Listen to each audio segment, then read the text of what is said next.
Let us journey back to the height of the Roman Empire, a time of unprecedented power and grandeur, a time of emperors, gladiators, and philosophers. At its zenith, the Roman Empire stretched from the British Isles in the north to the deserts of Africa in the south, and from the Iberian Peninsula in the west to the fertile lands of Mesopotamia in the east. This was an empire where diverse cultures, languages, and traditions blended together under the shadow of the Roman eagle. It was a time of opulence and decadence, of innovation and conquest, and of cultural and intellectual flowering that left an indelible mark on the annals of human civilization. Picture the city of Rome in this era, the heart of the empire, pulsating with life and activity. The city's grandeur, reflected in its towering monuments, expansive public spaces, and lavish villas, was a testament to the empire's might and prosperity. Rome was a bustling metropolis, a city of contrasts, where magnificent temples and luxurious palaces stood alongside crowded tenements and bustling marketplaces. The city's streets were alive with the sounds of vendors hawking their goods, children playing, and the constant hum of human activity. At the same time, the city was also a place of quiet reflection, with serene gardens and tranquil public baths offering a respite from the urban bustle. The people of Rome were as diverse as the city itself. There were the patricians, the wealthy aristocrats who held the highest offices and wielded immense political power. They lived in grand villas, adorned with elaborate mosaics and frescoes, surrounded by lush gardens and attended by numerous slaves. Their days were filled with political maneuvering, public duties, and elaborate feasts and entertainments. Beneath the patricians were the plebeians, the common people of Rome. They were the backbone of the city, working as farmers, traders, craftsmen, and laborers. Despite their lower status, the plebeians had their own political institutions and were vital to the functioning of the empire. Life in the Roman Empire was not just about politics and power, but was also rich in cultural and intellectual pursuits. The Romans were great admirers of Greek culture and learning, and many of the empire's greatest thinkers and artists were heavily influenced by Greek ideas. Philosophy, literature, and the arts flourished under the patronage of the emperors and the wealthy elite. The works of poets like Virgil and Horace, and philosophers like Seneca and Marcus Aurelius, continue to be read and admired to this day. Yet, life in the Roman Empire was also marked by struggle and hardship. The empire's vast size and cultural diversity made it a challenge to govern. There were frequent uprisings and rebellions, especially in the more distant provinces. Slavery was widespread, and the lot of the slaves was often harsh and brutal. The gap between the rich and the poor was vast, and social mobility was limited. Despite these challenges, the Roman Empire managed to maintain its cohesion and stability for several centuries, a testament to its administrative efficiency and military might. But life in the Roman Empire was not just about survival and struggle. It was also about enjoyment and celebration. The Romans were known for their love of games and spectacles. The Colosseum, the largest amphitheatre in the empire, was the venue for thrilling gladiatorial contests and wild beast hunts. The Circus Maximus, a massive stadium, hosted thrilling chariot races that attracted tens of thousands of spectators. These spectacles, often sponsored by the emperors and wealthy citizens, were not just forms of entertainment, but also important tools for maintaining social order and promoting Roman values. Religion was another integral part of life in the Roman Empire. The Romans practiced a polytheistic religion, worshipping a pantheon of gods and goddesses. They believed in the divine origin of their city and their empire, and performed elaborate rituals and sacrifices to ensure the favor of the gods. Over time, the Roman religion absorbed elements from the various cultures under its rule, leading to a rich and diverse religious landscape. As we delve deeper into the life and times of the Roman Empire, we will explore the intricate social hierarchy, the political machinations, the intellectual pursuits, and the daily struggles and joys of the people who lived under the shadow of the Roman eagle. We will also examine the factors that led to the empire's decline and fall, and the legacy it left for future generations. As we journey through this fascinating period of history, let us remember that the Roman Empire was not just a political entity, but a vibrant and diverse civilization, a melting pot of cultures and ideas that shaped the course of human history. In this journey back in time, we have already begun to explore the grandeur and complexity of life during the peak of the Roman Empire. From the opulence of the patrician villas to the humble dwellings of the plebeians, from the intellectual salons to the bustling marketplaces, from the grand spectacles in the Colosseum to the tranquil quiet of the public baths, the Roman Empire was a world of contrasts, a world of power and struggle, of culture and learning, and of human aspiration and achievement. As we continue this journey, let us immerse ourselves in this fascinating era, learning from its lessons, appreciating its accomplishments, and marveling at its enduring legacy. As we delve deeper into the remarkable fabric of the Roman Empire at its zenith, let's journey through the vibrant streets of Rome, the bustling heart of the empire. Imagine the sight of grand edifices and public structures, like the Colosseum and the Pantheon, that punctuated the city's skyline. These architectural marvels were a testament to Rome's unparalleled engineering prowess, and they continue to captivate us in the present day. The most common dwelling in Rome was the insula, or apartment building. These structures were often built cheaply and could be prone to fires and collapses. However, this was the everyday reality for most Romans, as only the wealthy could afford private homes. These domus were luxurious private residences with rooms arranged around a central courtyard, often adorned with intricate mosaics and frescoes. In the Roman society, the family was perceived as a fundamental unit. The paterfamilias, or father of the family, held an almost absolute power, known as patria potestas, over his kin. This power extended over his wife, children, and slaves, binding them into a single economic and legal entity. However, contrary to many preconceived notions, Roman women enjoyed a significant degree of freedom compared to their contemporaries in other ancient societies. They could own and inherit property and had the right to divorce. Slavery was an integral part of the Roman economy and society.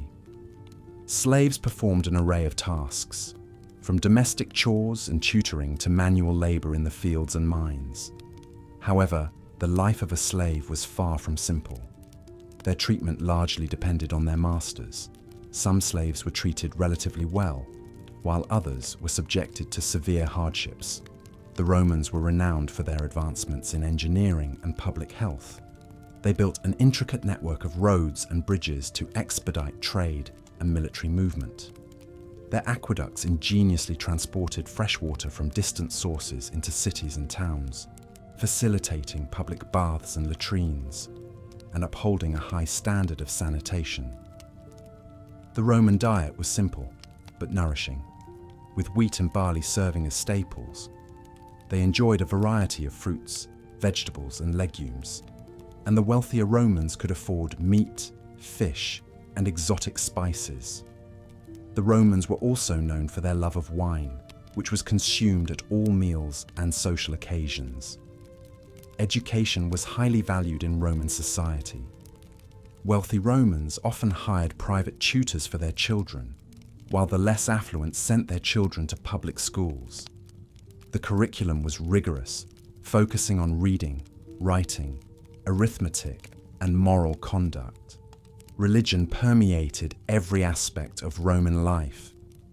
The Romans worshipped a pantheon of gods and goddesses, each governing a different aspect of life. They believed in the importance of maintaining a proper relationship with the gods through rituals and sacrifices, a practice known as pietas. Despite its grandeur, the Roman Empire was not devoid of social issues. Poverty and class disparity were rampant, and the gap between the rich and the poor was starkly visible in the city's urban landscape. Public entertainment, such as gladiatorial games and chariot races, were often used as a means to divert the population's attention from these societal problems. As we step back and view this intricate tapestry of Roman life, we find a society characterized by a blend of remarkable achievements and profound challenges. From their architectural marvels to their social structures, the Romans crafted a civilization that continues to influence our world today. As we close our eyes and drift into sleep, we carry with us the echoes of this ancient world, reminding us of the indelible human capacity to create, adapt, and endure. As we delve deeper into the Roman Empire at its zenith, let's explore the remarkable city planning and infrastructure that underpinned its prosperity. Intricate designs, remarkable efficiency, and the use of advanced building materials were characteristic of Roman city planning, reflecting a society that valued organization, practicality, and luxury. At the heart of every Roman city was the Forum, a public square that served as the central hub for political, economic, and social activities. The Forum was typically surrounded by important government buildings, temples, and markets. It was here that citizens gathered to discuss politics, engage in trade, or simply socialize. Larger cities like Rome had multiple forums, each with its unique identity and purpose. A city's grandeur was often epitomized by its monumental structures. The most famous of these is perhaps the Colosseum in Rome, an engineering marvel that could accommodate up to 50,000 spectators. It was used for public spectacles such as gladiatorial contests, mock sea battles, animal hunts, and executions. But lest we think all Roman cities were adorned with such grandiose structures, it's worth noting that smaller towns and cities had their own amphitheatres, albeit on a more modest scale. A quintessential feature of Roman city planning was the grid system. Roads were laid out in a grid pattern, with the two main roads, the Cardo and Decumanus, intersecting at the centre of the city. This efficient layout facilitated easy navigation and had the added advantage of dividing the city into manageable blocks. The streets were often lined with shops and stalls, creating a lively and bustling atmosphere. But the Romans didn't just excel at city planning. They were also masters of infrastructure. Their aqueducts, for example, were a marvel of engineering, using gravity to transport water from distant sources into the heart of the city. The Romans understood the importance of clean water for the health and well-being of their citizens, and their aqueducts, some of which are still in use today, are a testament to their foresight and ingenuity. Not to be overlooked is the Roman sewer system, the Cloaca Maxima, another engineering feat that greatly improved the sanitation and hygiene of the city. It was a vast underground network that carried away waste and stormwater, maintaining cleanliness and reducing the risk of disease. Roman homes, known as domus, were equally impressive. In cities, these homes were often part of insulae, a kind of multi-story apartment building. The ground floor was typically reserved for shops or businesses, while the upper floors housed the living quarters. Wealthier Romans, however, lived in detached houses with multiple rooms, a central courtyard, and often private baths. The baths were not merely a place for hygiene, but also a social centre.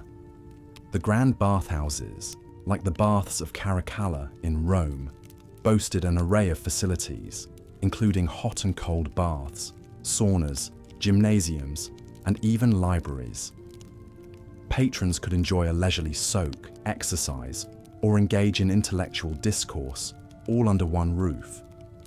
From their city planning and infrastructure to their homes and social centres, the Romans demonstrated a deep understanding of urban living.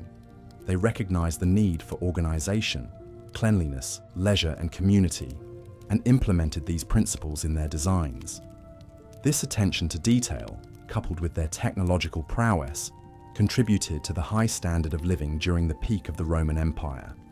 As we continue our journey, we will further explore the Roman lifestyle, their food, clothing, and entertainment, all of which played a significant role in shaping the unique culture of this great civilization. But for now, let's take a moment to appreciate the remarkable planning and infrastructure that underpinned the prosperity of the Roman Empire at its zenith. As we continue our journey into the past, we now find ourselves at the heart of the Roman Empire, its bustling capital, Rome. The city stood as a testament to the empire's grandeur, a place where one could witness the full breadth of Roman life and culture. Indeed, Rome was the epitome of what it meant to live during the peak of the Roman Empire. As we wander through the ancient city in our minds, we first come across the famous Roman bathhouses, or thermae. These were not merely places for hygiene, but served as social hubs, where Romans of all social classes would gather to gossip, conduct business, and relax after a long day. These bathhouses were architectural masterpieces, boasting large heated pools, steam rooms, and gymnasiums. Some, like the baths of Caracalla, even housed libraries, lecture rooms, and shops. The Romans took great care in their personal hygiene, and these bathhouses were a testament to that commitment. Stepping out of the warmth of the bathhouse, we find ourselves on the bustling streets of Rome. The city was a hive of activity. Streets and alleys were filled with vendors selling their wares, from fresh produce, fish and meat, to clothing and jewelry. Slaves bustled about, carrying out their masters' orders. There was a constant hum of conversation, haggling, and the clatter of carts and chariots. Our path leads us to the Grand Forum, the heart of Roman public life. Here, one could find the great temples, the Senate House, and the markets. It was in the Forum that the citizens of Rome would gather to hear important speeches, witness trials, and participate in public affairs. The illustrious marble buildings reflected the sun, creating an almost ethereal glow that must have been awe-inspiring to the citizens of Rome. Just beyond the Forum, we find the Circus Maximus, the great stadium where Romans would flock to witness the thrilling chariot races. These events were immensely popular, and the stadium could hold up to 150,000 spectators.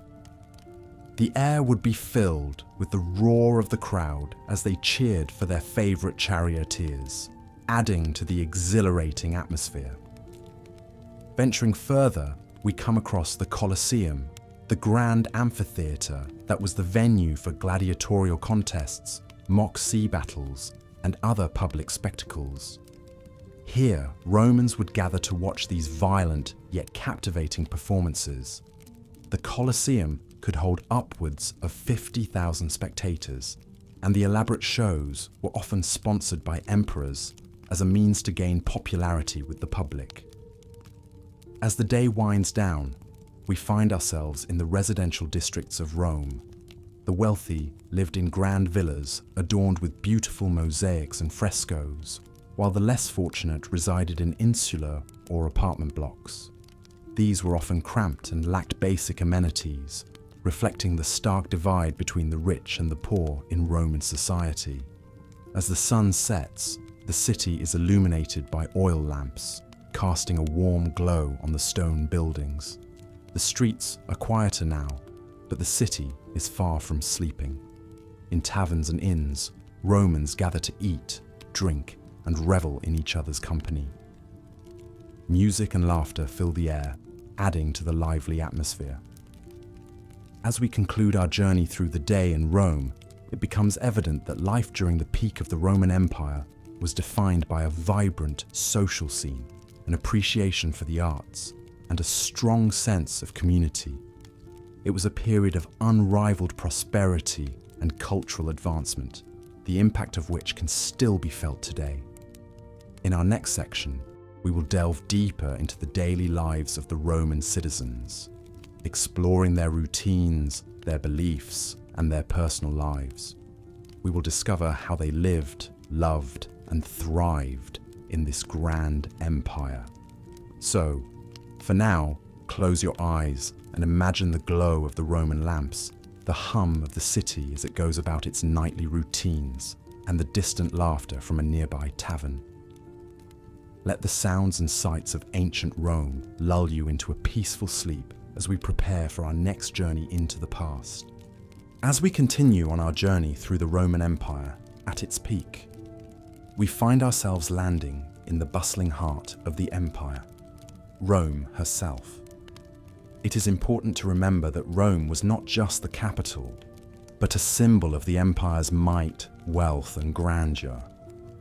The city was a bustling metropolis, home to over 1 million residents, a figure that was indeed staggering for the era. Rome was a melting pot of cultures, languages, and traditions, all coexisting under the strong edifice of the Roman law and order. The city was a marvel of engineering and architecture, with grand structures like the Colosseum, the Forum, and the Pantheon. The streets were bustling with commerce, with traders from all corners of the empire selling their goods. The sounds of the city were a constant hum, from the clatter of the chariots on the cobblestones to the chatter of the citizens in the bathhouses and taverns. Amidst this bustle, the average Roman citizen led a life that was, in many ways, not so different from our own. They woke up at dawn, had a light breakfast, and then went about their day's work. Many Romans were engaged in commerce, while others worked as craftsmen, soldiers, farmers, or slaves. Lunch was a quick meal, often eaten on the go, while dinner was a more elaborate affair, often shared with family and friends. Despite the grandeur of the city and the empire, life was not easy for the average Roman citizen. The gap between the rich and the poor was wide, and poverty was rampant. Many Romans lived in cramped, multi-story apartment buildings, known as insulae, which were often unsafe and unsanitary. Fire was a constant threat in these structures, and the Roman fire brigade was a vital part of the city's infrastructure. Yet, despite these challenges, Roman society was remarkably resilient and adaptive. The Romans were great innovators, and they developed many technologies that we take for granted today. They had a complex system of aqueducts to bring fresh water into the city, and a network of roads and bridges that connected the far-flung corners of the empire. They had public baths, gymnasiums, and libraries, and they valued education and the arts. In terms of culture, the Romans were great enthusiasts of the theatre, and plays were a popular form of entertainment.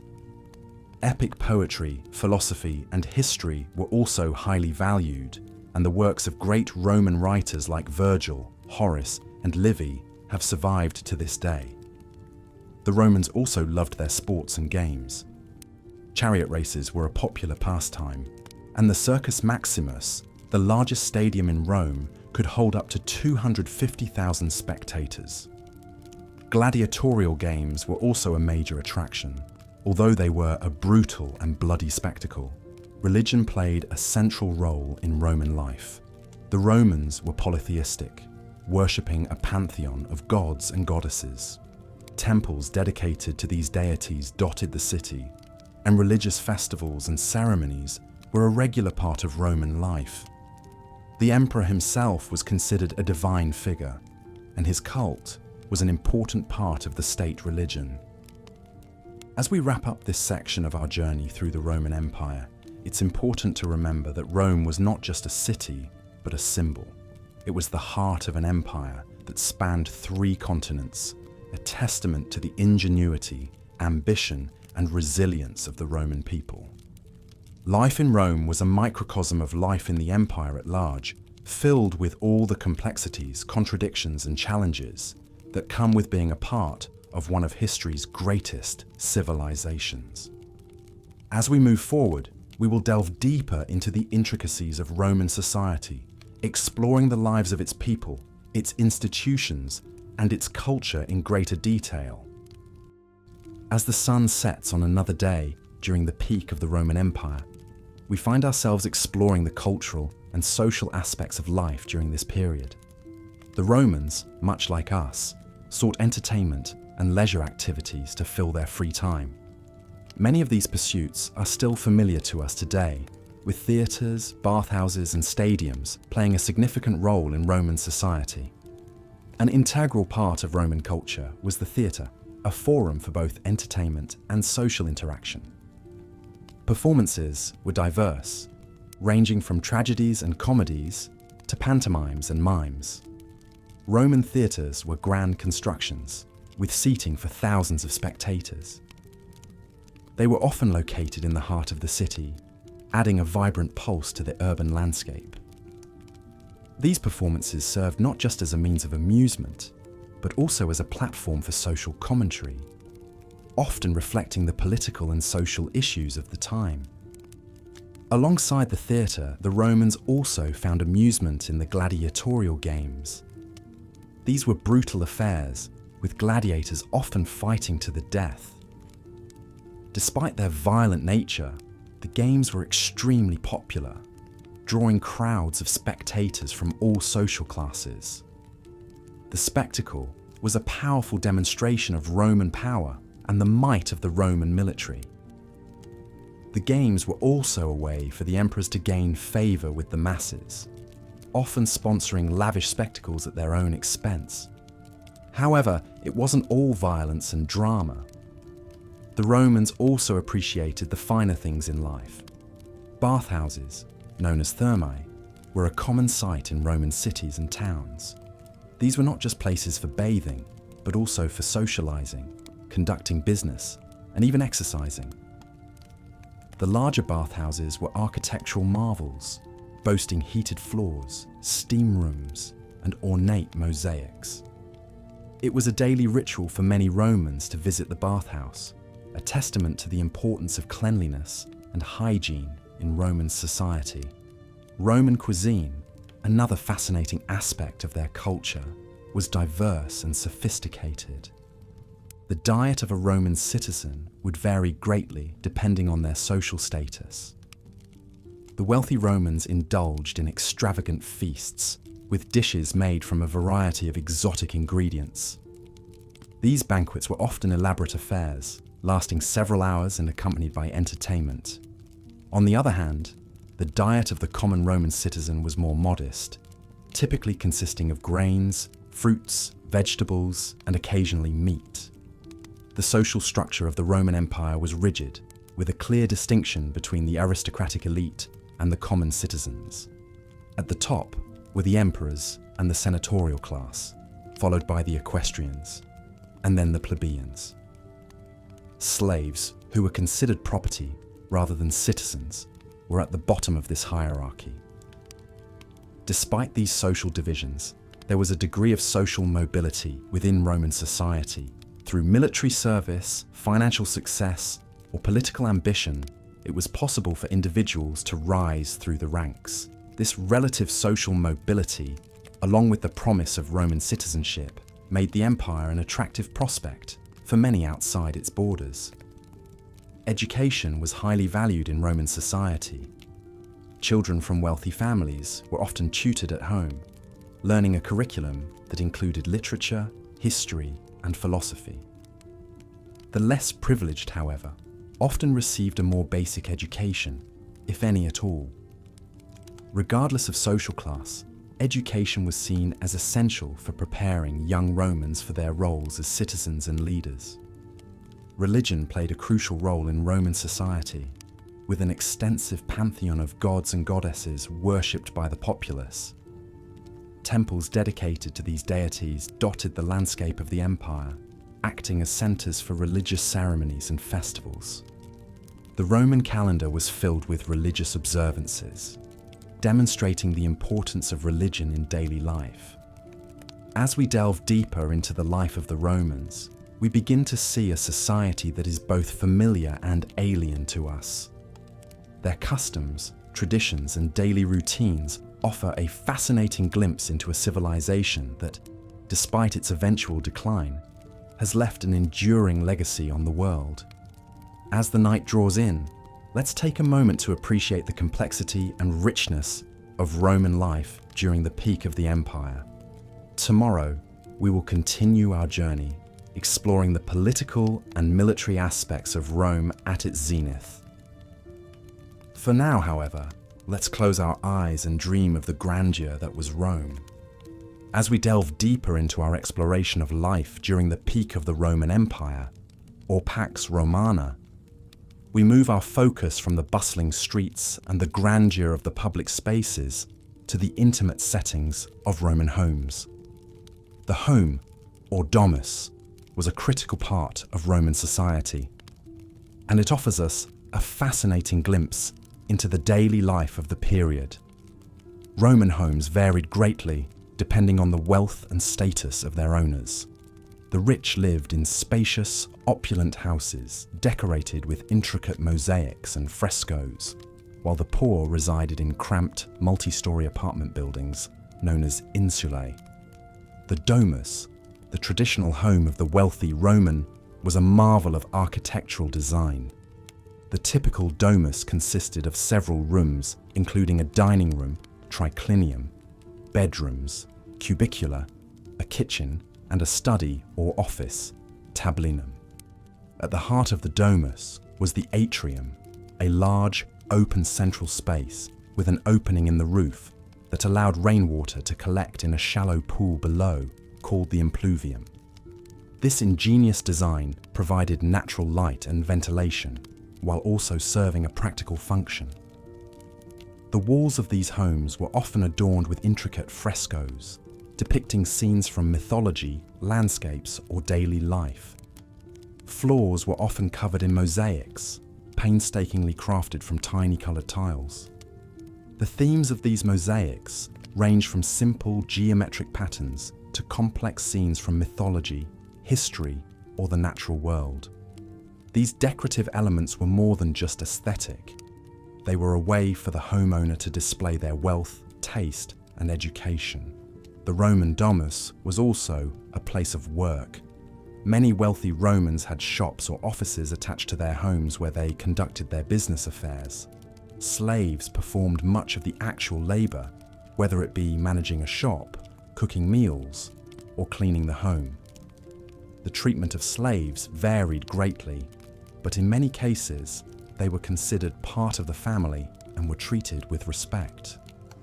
In contrast to the domus, the insulae were crowded, multi-story apartment buildings that housed the city's lower classes. These buildings were often poorly constructed and prone to fires and collapses. The apartments themselves were small and cramped, often with a single room serving as both a living and sleeping area. Despite these hardships, the insulae were vibrant places, teeming with life and activity. Food and dining were central aspects of Roman life. Meals were simple for the lower classes, often consisting of grain, vegetables, and occasionally meat or fish. The wealthy, however, indulged in extravagant feasts that showcased their wealth and status. A typical banquet might include a range of dishes from oysters to peacock, accompanied by fine wines, and followed by entertainments such as music, dancing, or poetry readings. Education was highly valued in Roman society. Children were taught at home by their parents or private tutors until the age of 7, when they began formal schooling. Boys and girls were educated separately, with boys learning reading, writing, arithmetic, and rhetoric, while girls were taught spinning, weaving, and other domestic skills. Religion permeated every aspect of Roman life, from the public rituals performed in the temples and at the public games, to the private ceremonies conducted in the home. Each home had a small shrine, or lararium, where the household gods were worshipped. These gods, or lares, were believed to protect the home and its inhabitants. In our next section, we will explore the fascinating world of Roman entertainment, where gladiatorial contests and chariot races captured the imagination of the populace and provided a welcome distraction from the challenges of daily life. As we continue our journey through the peak of the Roman Empire, let your mind wander through the streets of Rome, from the grand villas of the wealthy to the bustling insulae of the poor, imagining the sights, sounds and smells of this remarkable period in history. As we continue our exploration of life during the peak of the Roman Empire, we now turn our attention towards the political structure and the military that form the backbone of this historical powerhouse. At the heart of the Roman political system was the Senate, an advisory council made up of Rome's most prestigious citizens. The Senate held enormous sway over the Roman state and was composed of lifelong members, usually former magistrates. The Senate was not only a political body, but also a social institution, a sort of gentleman's club where the elite could discuss matters of state and society. The Senate's primary role was to advise the magistrates and the people, but its decisions, known as senatus consulta, held significant weight. The Roman Empire was a period of autocracy, with the emperor holding supreme power. However, maintaining the illusion of the republic was important, and emperors often went to great lengths to secure the Senate's approval. The emperor would propose legislation, which the Senate would then approve. In reality, the Senate had no real power to oppose the emperor, but their endorsement gave the emperor's decisions an aura of legitimacy. The emperor could not rule alone, and the imperial court was a complex web of officials, advisors, and family members. The emperor's household, the domus, was the administrative hub of the empire. Here the emperor was surrounded by a multitude of advisors, freedmen, slaves, and family members who helped him rule. The court was a hotbed of intrigue, with factions vying for the emperor's favor. The Roman Empire was not just a political entity, it was also a massive military machine.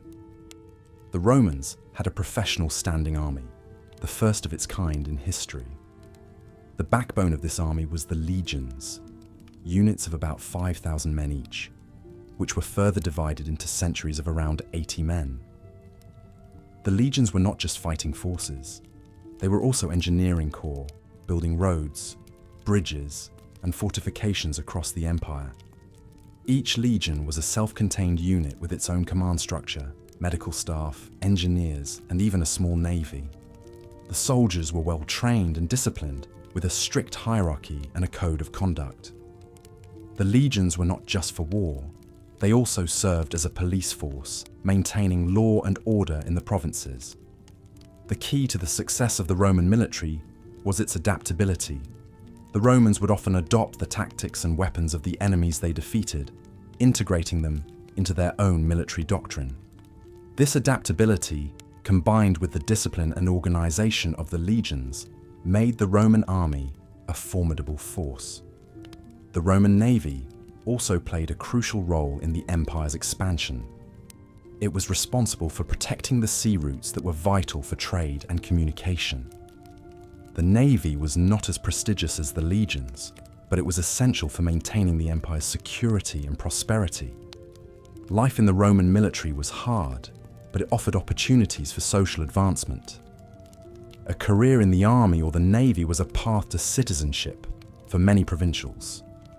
Soldiers were rewarded with land, money, and the opportunity to climb the social ladder. As we delve deeper into the political and military structure of the Roman Empire, we see an intricate system of checks and balances, a complex web of relationships, and a military machine that was as innovative as it was efficient. These elements combined to create an empire that lasted for centuries, leaving a lasting legacy on the world.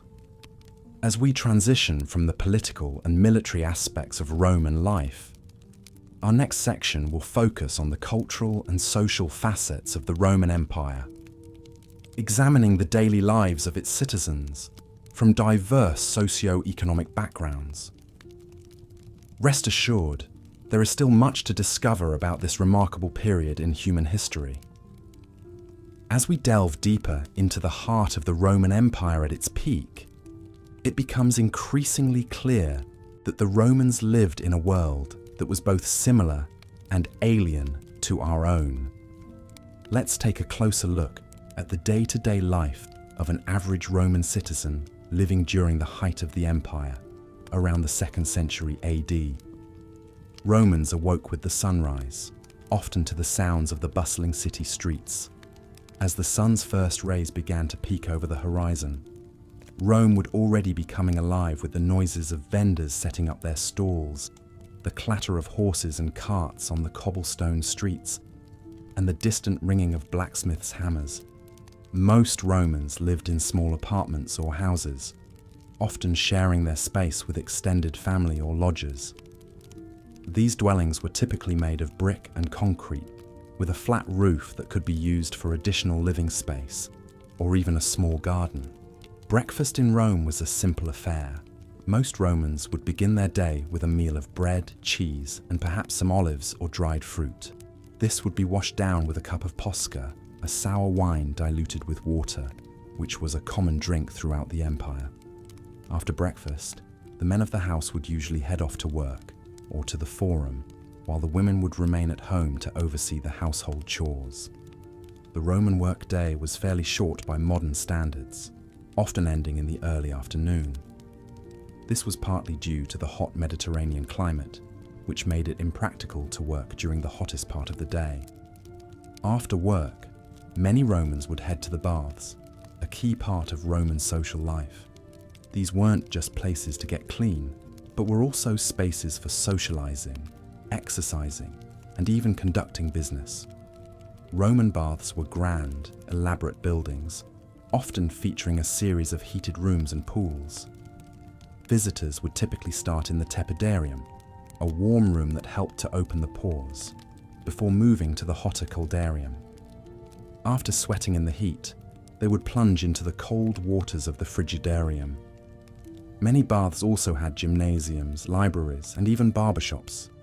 The Romans took their bathing very seriously, viewing it as both a social duty and a mark of civilization. After their visit to the baths, Romans would return home for cena, the main meal of the day. This was a leisurely affair, often lasting several hours and featuring a range of dishes. A typical Roman cena might include a starter of eggs or a salad, followed by a main course of meat or fish, and finishing with a dessert of fruit or honeyed cakes. Wine was a common accompaniment to the meal, usually served watered down. Evening in Rome was a time for relaxation and entertainment. Many Romans would attend the theatre or watch gladiatorial games at the Colosseum. Others might visit a tavern for a drink and some gambling, or enjoy a leisurely stroll around the city. As darkness fell, the streets of Rome would be lit by oil lamps, casting a warm, flickering glow over the city. Despite the many similarities to our own lives, it's important to remember that life in the Roman Empire was also marked by vast inequalities. Slavery was a fundamental part of Roman society, and the lives of slaves were often harsh and brutal. At the other end of the scale, the Roman elite lived lives of unimaginable luxury, feasting on exotic dishes and wearing garments of the finest silk. As we close this section of our journey through the Roman Empire, we are reminded of the extraordinary complexity and diversity of this ancient civilization.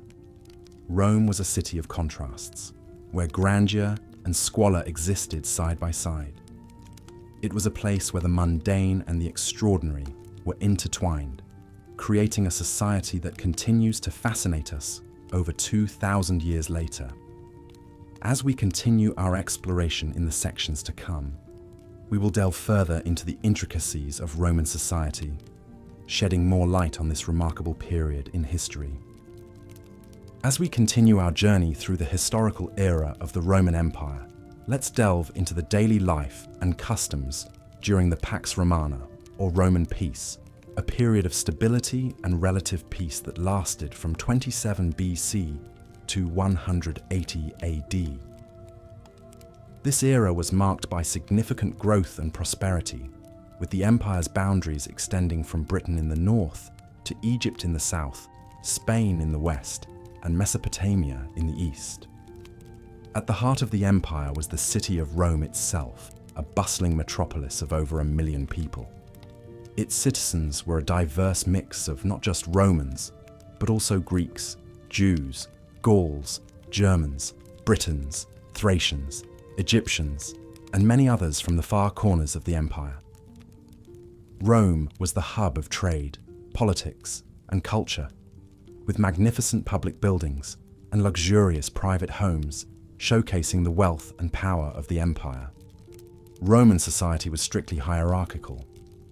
At the top of the social pyramid were the senators, members of the oldest and wealthiest families of Rome, who held most of the political power. Below them were the equestrians, wealthy businessmen and professionals. The bulk of the population were the plebeians, free citizens who could vote but held little political power. At the bottom were the slaves, who had no rights and were considered property.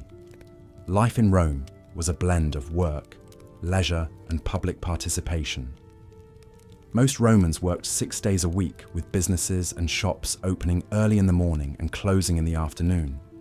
Many Romans were traders, artisans, or farmers, though some held jobs as teachers, doctors, or civil servants. Slaves performed much of the manual labor, from construction work and rowing ships to household chores. Despite the long hours of work, Romans also knew how to enjoy life. Public baths were a popular place for socializing after a day's work, where Romans could relax, play games, and discuss politics. The Romans loved their games, from board games like tabula, similar to backgammon, to physical activities like wrestling and horse racing.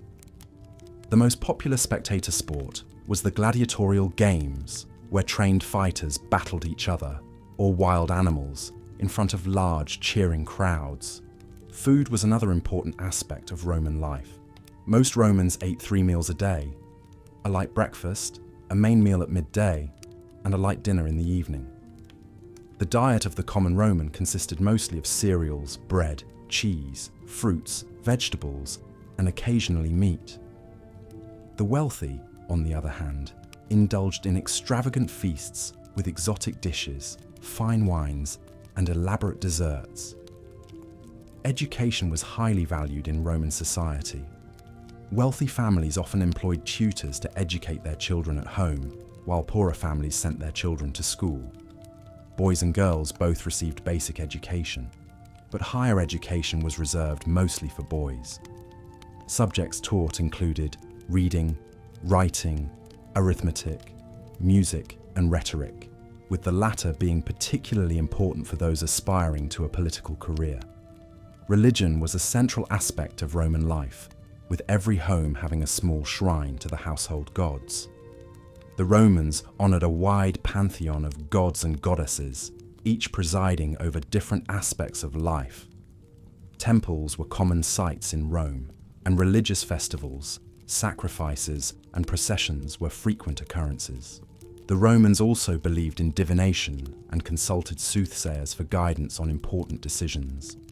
As we immerse ourselves in the tapestry of daily life during the Pax Romana, we can better appreciate the complex society and culture that the Romans built. Join us in our next segment as we further explore the political and military systems of the Roman Empire and the extraordinary engineering feats that still inspire awe today. As you drift into sleep, imagine the bustling streets of Rome, the cheering crowds in the Colosseum, and the quiet whisper of prayers in the temples, and let the echoes of this ancient civilization lull you into peaceful dreams.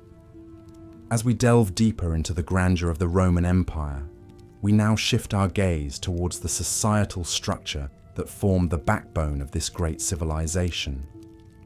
The structure of Roman society was very hierarchical, and it was broadly divided into the categories of patricians, who were the aristocratic families, the plebeians, the common people, and the slaves. The patricians were the elite of Roman society. They were the wealthy landowners and the political leaders. They lived in large, luxurious houses, often on hills overlooking the city, and they enjoyed a life of leisure and luxury. They would spend their days in the forum, discussing politics, attending religious festivals, or watching gladiatorial games. The patricians were also the ones who held high offices in the government, including the position of consul, the highest elected office in the Roman Republic. In stark contrast to the patricians, the plebeians were the common people of Rome. They were the farmers, the tradesmen, the soldiers, and the laborers. Though they made up the majority of the population, they had little political power and were often at the mercy of the patricians. However, over time, the plebeians were able to win certain rights and privileges, including the right to elect tribunes who could veto the actions of the consuls. Despite these gains, the life of a plebeian was often hard, with long hours of work and little time for leisure. However, it is important to note that the line between plebeians and patricians was not always clear-cut. Many plebeians were able to gain wealth and status through their efforts in trade or military service. These new men, as they were called, often tried to emulate the lifestyle of the patricians, building large houses and sponsoring public games and festivals. Slavery was a significant part of Roman society and the economy. Slaves were used for a variety of tasks, from agricultural labor to household chores. They could be bought and sold at markets, and they were often treated harshly by their masters. However, it was possible for a slave to earn their freedom, and freed slaves could become citizens, albeit with limited rights. The Romans had a unique way of looking at wealth and status. Unlike many societies, they did not necessarily equate wealth with virtue. Instead, they valued a concept they called dignitas, which can be loosely translated as dignity or prestige. This was a measure of a person's influence, reputation, and standing in society. A person could increase their dignitas by serving in the military, holding public office, or sponsoring public works. In terms of entertainment, the Romans had a love for spectacle and drama. The Colosseum, with its gladiatorial games, was the epitome of this. These games, often sponsored by wealthy patricians, would draw crowds of tens of thousands. Gladiators, who were often slaves or criminals, would fight to the death for the entertainment of the crowd. The Romans also loved theatre, and plays were often performed at festivals and religious ceremonies. Religion played a crucial role in Roman society, and it was deeply ingrained in every aspect of life. The Romans worshipped a pantheon of gods and goddesses, each with their own domain and responsibilities. Religious festivals were a common occurrence, and they often involved sacrifices, prayers, and processions.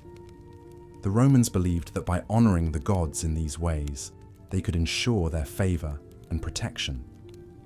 Education was highly valued in Roman society, and it was seen as key to advancing one's status.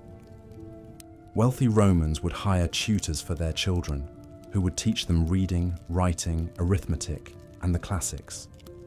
The goal of education was not only to impart knowledge, but also to instill the values and virtues that were important to Roman society.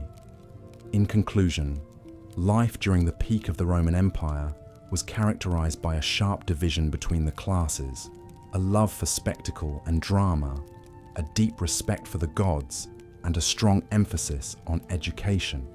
Despite the hardships faced by many, it was a society marked by a rich culture and a deep sense of dignity and honor. It's easy to see how this complex and vibrant society was able to dominate the ancient world for so many centuries. In the previous sections, we have discussed the rise of the Roman Empire, its political structure, and the daily life of its citizens. In this part, we will delve into the social structure and the dynamics of Roman society during its peak. The Roman Empire, like any other ancient civilization, was marked by a rigid social hierarchy. At the top of this echelon were the patricians, who were the aristocrats, essentially the ruling class, who held most of the political power. They were the descendants of the original senators of Rome, chosen by Romulus, the mythological founder of Rome. Patrician families enjoyed many privileges, including the exclusive right to hold certain high offices such as consul and censor. Their wealth came from large estates, or latifundia, worked by slaves or tenant farmers. Below the patricians were the equestrians, also known as the equites, or the knight class.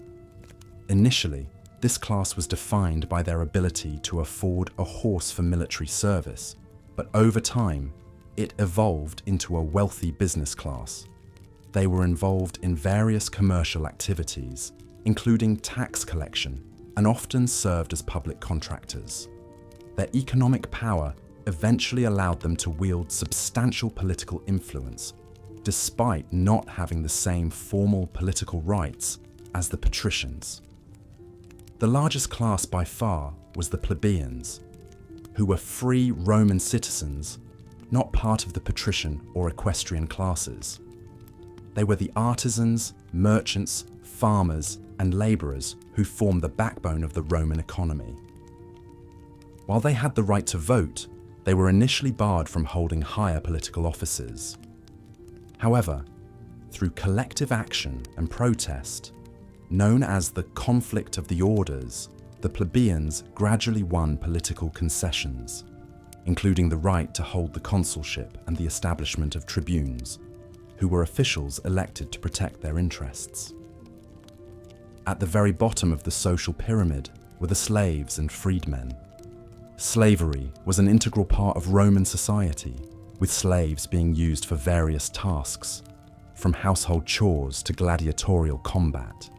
It's important to note that Roman slavery was not based on race, but rather on capture in war, punishment for crime, or the inability to pay debts. Freedmen, on the other hand, were former slaves who had either bought their freedom or had been granted it by their masters. Although freedmen had most of the rights of a Roman citizen, they were not viewed as social equals by the freeborn citizens. The social structure of Rome also had a gendered aspect. While men dominated the public sphere, women in Rome had a degree of personal and economic independence not common in the ancient world.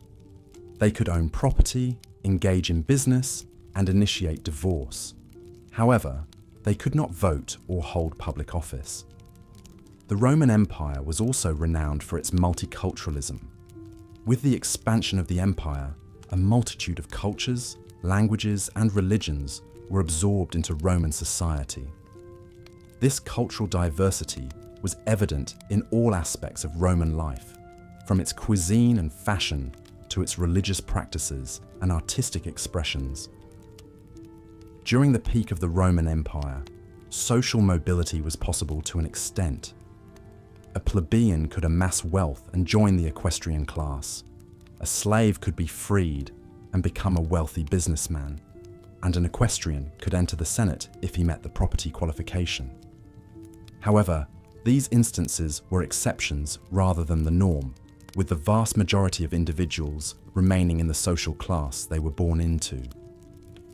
Overall, Roman society during the peak of the empire was a complex and stratified system that afforded different levels of privilege and power to its members. Despite its inherent inequalities, it also offered opportunities for advancement that were relatively rare in the ancient world. In the next section, we will explore the military structure and the causes behind the Roman Empire's remarkable military success. Please, close your eyes, take a deep breath, and prepare to journey into the world of the Roman legions. As the sun would set over the horizon, the city of Rome would transform into a vibrant, nocturnal metropolis.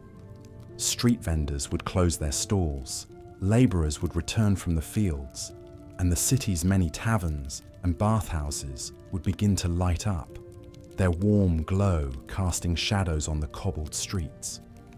Among the most famous of these establishments was the Thermae of Caracalla. Constructed in the 3rd century AD, this grand bathhouse was much more than a place to bathe and socialise. It was a multifunctional leisure centre, complete with libraries, gardens, and even a gymnasium. Patrons of the Thermae would start their visit in the Apoditerium, a changing room lined with wooden lockers. From there, they would proceed to the Tepidarium, a room of moderate temperature where they would begin the process of sweating out impurities.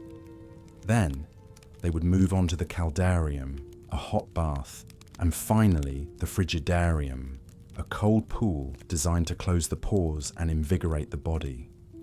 This ritual not only promoted hygiene, but also relaxation and camaraderie among the patrons, who ranged from politicians to poets, generals to gladiators.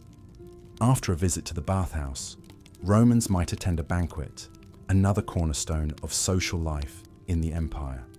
These events were extravagant affairs, with guests reclining on couches and enjoying delicacies like roasted peacock and stuffed dormice. The wealthier the host, the more lavish the banquet, with some aristocrats employing professional entertainers to amuse their guests. Music, poetry, and even acrobatic performances were all common features of these events. But life in the Roman Empire was not all leisure and luxury. There was also a darker side to the society, one that was characterized by inequality and brutality. While the wealthy enjoyed the comforts of villas and banquets, the poor lived in squalid conditions, often in cramped multi-story apartment buildings known as insulae. These buildings were prone to collapse and fire, and the residents often lacked basic amenities like running water or sanitation. Moreover, the empire was built on the backs of slaves, who performed a wide range of tasks, from manual labor in the fields to domestic service in the homes of the wealthy. Slaves were considered property and were often treated harshly, and their only hope for freedom was through manumission, a process by which a slave could be freed by their master. Despite these challenges, the Roman Empire was a remarkably stable society, characterized by a strong legal system and efficient administration. The Romans were skilled engineers, constructing a vast network of roads and aqueducts that facilitated trade and communication across the empire. They were also innovative architects, pioneering the use of concrete and the arch, innovations that allowed them to build magnificent structures like the Colosseum and the Pantheon. Additionally, the Romans were known for their literary and artistic achievements. Poets like Virgil and Ovid penned epic works that are still studied today, while sculptors created realistic portraits of emperors and gods. Even everyday objects like pottery and jewelry were often intricately decorated, reflecting the Romans' appreciation for beauty and craftsmanship. In the end, life during the peak of the Roman Empire was a study in contrasts. It was a time of unprecedented wealth and power, but also of poverty and oppression. It was a society that valued education and culture, but also reveled in spectacle and excess. And though the empire would eventually fall, its influence can still be seen today, in everything from our architecture to our legal system, our language to our culture. As we continue our journey through this fascinating period, we will delve deeper into the lives of the people who lived during this time, exploring their customs, beliefs, and daily routines. We will also examine the factors that led to the eventual decline and fall of the empire, a process that would usher in the Middle Ages and forever change the course of Western history. Until then, rest your eyes and dream of the grandeur of Rome, an empire that once was, and in many ways, still is. As we delve deeper into the heart of the Roman Empire at its peak, it's essential to explore the intricacies of daily life, particularly in the bustling metropolis of Rome itself. To truly immerse ourselves, let's imagine a day in the life of an average Roman citizen. The Roman day, known as dies, began at sunrise around 6 a.m. and ended at sunset. Their day was divided into 12 hours, or horae, but since the length of daylight varied with the seasons, the length of these hours was not fixed, making their concept of time fluid and somewhat different from ours. The daily life of a Roman citizen was dictated by their social status. The elite patricians began their day with a light meal, the ientaculum, typically consisting of bread, cheese, and sometimes olives or dried fruits. This was followed by the morning salutatio, where clients or clientes paid their respects to their patronus or patron. This was a key aspect of the patron-client relationship, a fundamental social dynamic of Roman society. Clients, often lower-class citizens, provided services and support to their patron in exchange for protection and aid. If our imagined Roman citizen was a plebeian or commoner, their day would look quite different. After a similarly light meal, they would head to work. Many worked as farmers, labourers, or tradesmen, while others served in the homes of wealthier Romans. The bustling Roman markets, or Macella, were filled with stalls selling a variety of goods, from fruits and vegetables, to fish and meat, to fabrics and jewellery. The markets were a hub of activity, filled with the sounds of haggling vendors, the scent of fresh produce, and the sight of Romans from all walks of life crossing paths. Around midday, the Romans took a short break for their lunch, or prandium.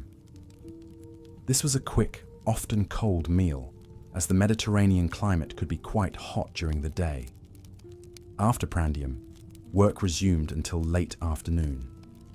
For the wealthy, this could include involvement in politics, managing their estates or businesses, or for the intellectual elite, studying philosophy or literature.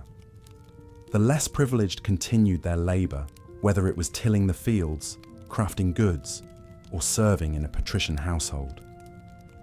In the late afternoon, around 3 p.m. by our modern reckoning, Romans would visit the public baths, or thermae. These were not merely places for hygiene, but social and recreational centres where Romans could meet friends, exercise, and even conduct business. The baths were an architectural marvel of the Roman Empire, with facilities including hot and cold pools, steam rooms, and gymnasiums. Our Roman citizen, regardless of their social standing, would have spent a considerable amount of time here, as it was an integral part of their daily routine. As evening approached, the main meal of the day, the cena, was served. For the wealthy, this was often a lavish affair, with multiple courses and a variety of delicacies, from oysters to peacock tongues. For the common Roman, cena was simpler, usually consisting of a grain-based dish, vegetables, and occasionally meat or fish. Following cena was the commissatio, a drinking party that marked the end of the day.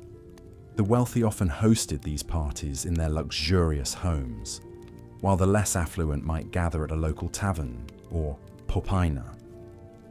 As the wine flowed, Romans would engage in lively conversation, play games, and enjoy entertainment such as music or performances.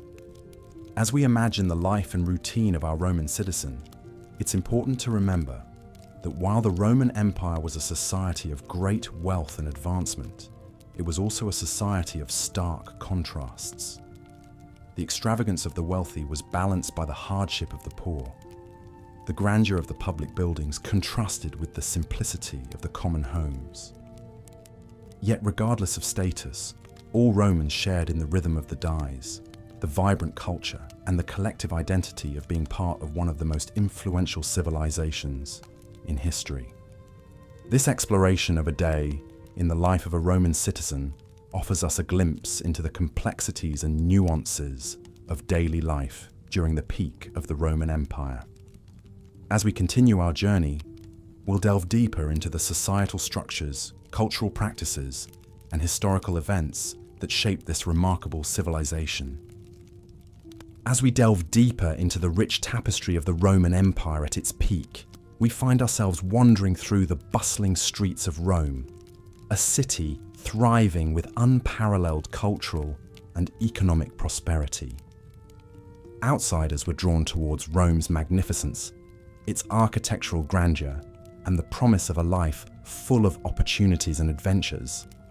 The city, during this period, was not merely a geographic location, but a potent symbol of power, civilization, and grandeur.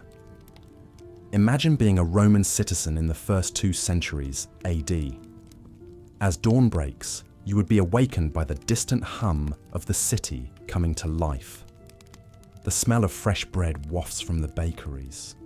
The clatter of metal from blacksmith shops reverberates through the narrow alleyways, and the clamour of traders and merchants fills the air with an infectious energy. As you step out onto the cobblestone streets, you'd see a variety of people going about their daily routines. The majority of the Roman population comprised of artisans, labourers, and small-time merchants. They were the backbone of the Roman economy, contributing significantly to its prosperity. The middle class, or the equestrians, were successful business owners and government officials. And then there were the patricians, the upper class of the society, who were large landowners and held high-ranking political positions. Education was highly valued in Roman society. Wealthy families employed a private tutor or sent their children to a ludus, where they were taught grammar, rhetoric, philosophy, and physical education. The less privileged, however, had limited access to education, their knowledge often restricted to what they learned from their parents or through apprenticeships. Despite the social disparities, Roman society was bound by a shared love for entertainment and leisure. Public bathhouses, or thermae, were popular social spaces where Romans of all classes could relax, exercise, and engage in intellectual discourse. Similarly, the amphitheatres, the most famous being the Colosseum, were venues for a variety of public spectacles, from gladiatorial contests to dramatic performances. The Roman diet was simple yet nourishing, with staples like wheat, olive oil, and wine. Wealthy Romans had the luxury of indulging in elaborate feasts with a variety of meats, seafood, fruits, and desserts. The less fortunate survived on a more austere diet of porridge, bread, and sometimes a small portion of meat or fish. The Roman Empire was renowned for its advanced legal system, which laid the foundation for many modern legal principles. The law governed all aspects of Roman life, from property rights to criminal proceedings. It was administered by a complex hierarchy of officials and courts, with the emperor at the top, acting as the supreme judge. In terms of religion, the Romans worshipped a pantheon of gods and goddesses, each governing an aspect of life. They believed that maintaining a good relationship with the gods would ensure peace and prosperity. This belief was manifested through various rituals, sacrifices, and public festivals. As we step back from this vivid snapshot of a day in the life of a Roman citizen, we appreciate the empire's rich cultural diversity, advanced societal structure, and the pulsating energy that coursed through its core. The Roman Empire, at its zenith, was not simply an epoch of power and territorial expansion, but a crucible of human experiences and societal advancements, the echoes of which can still be heard in our modern world. In the next section, we will explore the political intricacies that governed this magnificent empire. But for now, let your thoughts wander through the grand streets of Rome as you drift into a peaceful slumber. As we continue our journey into the heart of the Roman Empire at its zenith, we delve into the intricacies of Roman politics and the sheer dominance of the Roman military. The Roman Empire, in its grandeur and glory, was a complex structure of governance that was a blend of autocracy and democracy. The emperor held absolute power, but a semblance of a republic was maintained, with the Senate continuing to hold legislative and advisory roles. The Roman political system was a unique blend of monarchy, oligarchy, and democracy, a combination that was unheard of during that time. Although the emperor was the supreme ruler, the Senate, comprising of aristocrats, played a significant role in the governance of the empire. The Senate was a vestige of the Roman Republic and held considerable influence, providing a check to the absolute rule of the emperor. Senators were appointed by the emperor, and they held their position for life, unless they were expelled for misconduct. The Senate's main responsibilities were to enact laws, control finances, and administer justice. While the political structure of the Roman Empire was intricate, the military might of Rome was straightforward. It was the most formidable army of its time. The Roman military was a well-organized, disciplined, and efficient fighting force. It was divided into legions, each consisting of about 5,000 soldiers. The legions were further divided into centuries, each led by a centurion.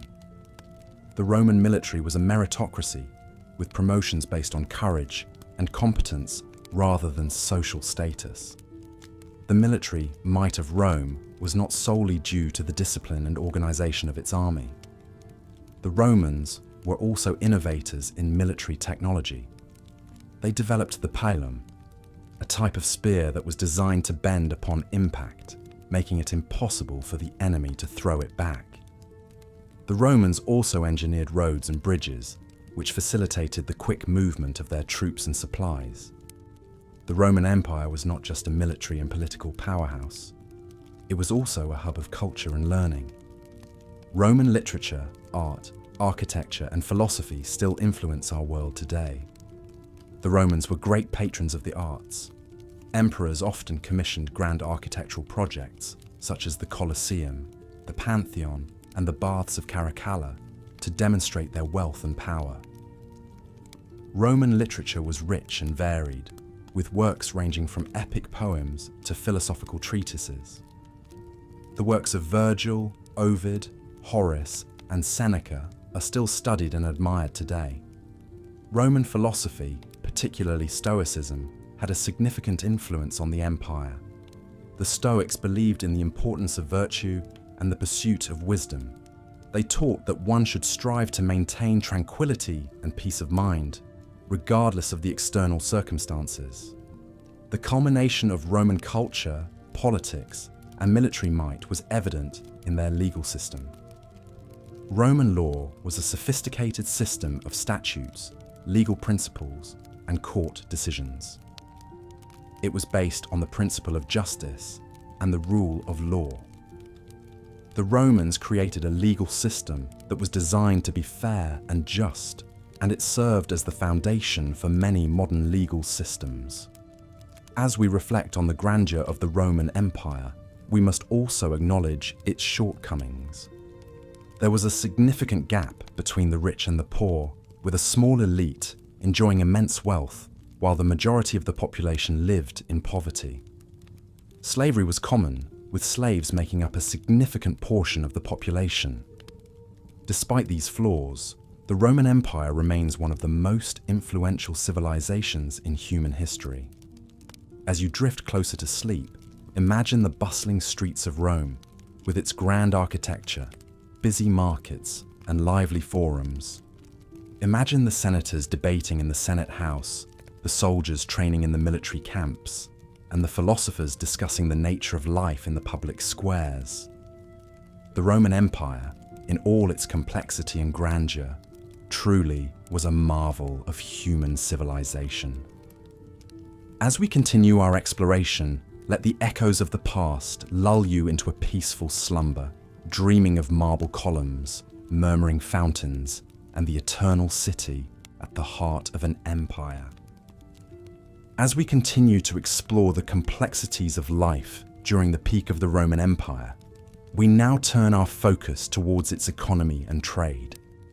Rome's economy was a complex and multifaceted system, which was interwoven with their political structure and cultural norms.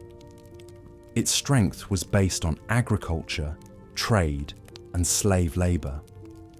The vast expanse of the Roman Empire, which spanned 3 continents, brought with it a wide variety of trade goods and opportunities. At the heart of Rome's economy was agriculture. A majority of Rome's populace was involved in farming in some manner. From the rich patricians who owned vast estates, to the poor plebeians who tilled the soil, everyone had a stake in the harvest. Grain, particularly wheat, was the staple crop, but vineyards and olive groves were also prevalent. The rich soil of the Italian peninsula, coupled with the temperate Mediterranean climate, made it ideal for agriculture. The production of food, was not just for local consumption, but also for export to other parts of the empire. Rome's agricultural surplus was one of the key factors that allowed it to sustain its vast population and military. Trade was another vital part of the Roman economy. Rome was a hub of commerce, with goods flowing in from all corners of the empire. The Mediterranean Sea, often referred to as the Roman Lake, was the chief conduit for this trade. Ships laden with grain from Egypt, spices from the east, and tin from Britain would dock at the bustling ports of Rome. The city's markets were filled with a plethora of goods from all over the known world, a testament to the empire's reach and power. Local craftsmen also contributed to the trade, producing goods such as pottery, textiles, and metalwork, which were exported across the empire. One cannot discuss the Roman economy without mentioning slave labor. Slavery was a deeply ingrained part of Roman society, and it underpinned much of the economy. Slaves worked in all sectors, from agriculture to crafts, and even in the homes of the wealthy. They were bought and sold in markets, and their labor contributed significantly to Rome's wealth and prosperity. While the treatment of slaves varied, their lives were often harsh and filled with hardships. Despite the prosperity and abundance, the Roman economy also had its share of problems. Inflation was a recurring issue, brought on by the empire's constant military campaigns and the resultant debasement of the currency. The gap between the rich and the poor was stark, with the bulk of the wealth concentrated in the hands of a small elite. This socio-economic divide would eventually contribute to the empire's decline. However, during its peak, the Roman Empire was a testament to the power of economic organization and trade. Its ability to harness the resources of a vast territory and channel them into a single, unified economy was a remarkable feat. The impact of Rome's economic system can still be felt today in the foundations of modern economies and trade practices. So, as you lay back and let your thoughts drift, imagine the bustling Roman markets filled with goods from distant lands, the rustling wheat fields under the Mediterranean sun, and the clinking of coins changing hands. The Roman economy was a complex machine, but one that powered the empire and shaped the world in many ways. As you drift closer to sleep, let the echoes of this ancient world lull you into peaceful dreams. Tomorrow, we will explore more facets of life during the peak of the Roman Empire. Good night. As we continue our exploration of life during the peak of the Roman Empire, we now turn our attention to the realm of entertainment and the arts. This was a period when Rome was at the pinnacle of its cultural and artistic achievements, and the city was a hub for artists, writers, and performers from across the empire. The theatre was one of the most popular forms of entertainment during this time, and a wide variety of plays were performed, from high drama to ribald comedy. The actors in these plays were often slaves or freedmen, and they performed in masks, which could be highly exaggerated to depict different characters. The Romans also enjoyed pantomime, a form of performance that involved a solo dancer telling a story through movement, while a chorus sang or spoke the lines. Despite the lack of physical theatres in the early days of the empire, the Romans had a strong tradition of dramatic performances, and it was not uncommon for temporary stages to be built for specific festivals or events. The Romans also had a great love for spectacle, and nothing embodied this more than the gladiatorial games. These games, which were often held in the grand amphitheatres that dotted the empire, were a chance for the Romans to display their wealth and power. They featured a range of events, from chariot races to animal hunts. But the most famous were the fights between gladiators. These were typically slaves or condemned criminals who were trained to fight for the entertainment of the crowd. Despite the brutal nature of these contests, they were incredibly popular, and the best gladiators could achieve a level of fame and fortune that was otherwise unattainable for people of their status. Music was another important part of Roman life. and it was used in a variety of contexts, from religious ceremonies to public parades. The Romans had a wide range of musical instruments, including the lyre, the flute, and the tuba, a long trumpet-like instrument. Singing was also popular, and many Roman poems were designed to be sung. The Romans also developed a form of notation to record their music, although sadly, very few examples of this have survived to the present day. In the visual arts, the Romans demonstrated a keen sense of realism and a fascination with capturing the world as they saw it. This can be seen in their sculpture, which often depicted people in a very lifelike manner, with detailed features and expressions. They also excelled in creating detailed mosaics and frescoes, which depicted scenes from everyday life, mythology, and history. These works were often used to decorate public buildings and private homes, and they give us a fascinating insight into the world of the Romans. Literature was another area where the Romans excelled. The empire produced a number of great writers, including poets like Virgil and Ovid, historians like Tacitus and Livy, and philosophers like Seneca and Marcus Aurelius. These works covered a range of topics, from history and philosophy to love and mythology, and they have had a profound influence on Western literature. Education was also highly valued in Roman society, and there was a strong emphasis on learning and intellectual pursuits. Children were taught to read and write, and they were also educated in subjects like mathematics, music, and philosophy.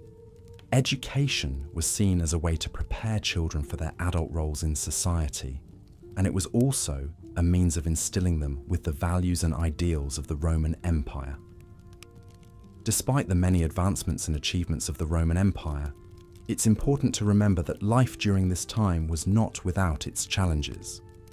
The society was highly stratified, with a vast gap between the rich and the poor. Slavery was widespread, and many people lived in conditions of extreme hardship.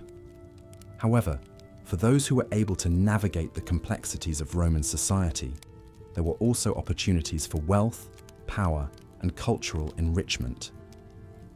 As we move forward in our exploration of the Roman Empire, we will delve deeper into the complexities of Roman society, examining the political, economic, and social structures that underpinned the empire's success. We will also explore the factors that led to the empire's eventual decline, shedding light on the fragility of even the most powerful of empires. For now, let these images of Roman life linger in your mind, a testament to the ingenuity, creativity, and resilience of a civilization that left an indelible mark on the course of history. Now, as we set aside our exploration for the night, allow the calm rhythms of Roman life to guide you towards a peaceful sleep. Our journey through the historical tapestry of the Roman Empire continues as we delve deeper into the complexities of daily life during its apex, a period distinguished by vast territorial expansion, relative peace, and notable cultural advancements. Imagine the bustling streets of Rome, the heart of the empire, teeming with people from all walks of life, from affluent senators to humble slaves. The Roman Empire at its peak was a melting pot of cultures, a vivid tapestry of intertwined destinies that shaped the course of history. Let us start our exploration with the typical Roman home, or domus. Architectural advancements allowed the Romans to build multi-story residences, a testament to their engineering prowess. For the wealthy, these homes were often sprawling, luxurious affairs, complete with intricate mosaics, frescoes, and statues. At the center of the domus was the atrium, a courtyard that often housed the impluvium, a basin to collect rainwater. This open space, enlivened by the play of light and shadow, was the heart of the Roman home, a place for socializing, conducting business, and even religious ceremonies. However, this picture of domestic luxury was not the standard for all Romans. The majority of the population, particularly in Rome, lived in insulae, multi-story apartment buildings. These structures, sometimes reaching 6 or 7 stories high, were often cramped and lacked the amenities of the domus. The lower floors, sturdier and less prone to fire, were typically occupied by the wealthier tenants, while the higher, more precarious floors were home to the less fortunate. The Roman diet was heavily influenced by the Mediterranean climate and the empire's vast territories. The staple foods included grains, primarily wheat, which was used to make bread. Romans also consumed a lot of vegetables, legumes, and fruits, both fresh and dried. Meat was a luxury, typically enjoyed by the wealthy or on special occasions. Fish and seafood, however, were common, especially in coastal regions. One of the most striking aspects of Roman culinary culture was the use of garum, a fermented fish sauce that Romans used as a flavor enhancer, much like we use salt today. The production of this sauce was a significant industry in many Roman towns. However, its smell was reportedly so overpowering that factories were often located on the outskirts of towns. In the domain of fashion, the Romans are perhaps best known for the toga, a large woolen garment that was wrapped around the body. While it has come to symbolize Roman citizenry, the toga was generally reserved for formal occasions due to its cumbersome nature. On a daily basis, most Romans, both men and women, wore a simple tunic. The quality and decoration of the tunic often indicated the wearer's social status. For example, senators wore tunics with a broad purple stripe, while equestrians, members of the lower aristocracy, wore a narrower stripe. The Romans were also fond of jewelry, with both men and women adorning themselves with rings, bracelets, necklaces, and earrings. Wealthier Romans often had jewelry made of gold and adorned with precious gems, while those of more modest means wore pieces made from less expensive materials. On the topic of leisure, the Romans had a penchant for public spectacles. The Colosseum, perhaps the most iconic structure from this period, was the site of gladiatorial contests, mock naval battles, and other public spectacles. Theatre was another popular form of entertainment, with comedies being particularly well liked. Most towns and cities in the empire had a theatre, and performances were often a part of religious festivals. Trade was a vital part of life in the Roman Empire, with goods flowing in from all corners of the empire. The marketplace, or forum, was the centre of commercial life, with merchants selling everything from foodstuffs to clothing to exotic goods from far-off lands. The Romans also developed an impressive road system, which facilitated trade and military movements. In this period of Roman history, we see a society characterized by contrast and diversity, from the luxurious homes of the wealthy to the cramped apartments of the poor, from the opulent feasts of the aristocracy to the simple meals of ordinary citizens. The Roman Empire was a complex and vibrant world. As we delve deeper into this fascinating era, we will further explore the intricacies of daily life, the cultural practices, and the societal structures that defined the Roman Empire at its peak. So close your eyes, imagine the bustling streets of ancient Rome, and let history come alive. As we delve deeper into the heart of the Roman Empire, we journey into the bustling city centres, where the day-to-day life of the common Roman citizen unfolded. The typical Roman city was a marvel of engineering, with well-paved roads, intricate sewage systems, and impressive structures of brick and stone. One of the most iconic structures, the amphitheatre, served as the hub of Roman social life, where citizens gathered to enjoy public spectacles and games.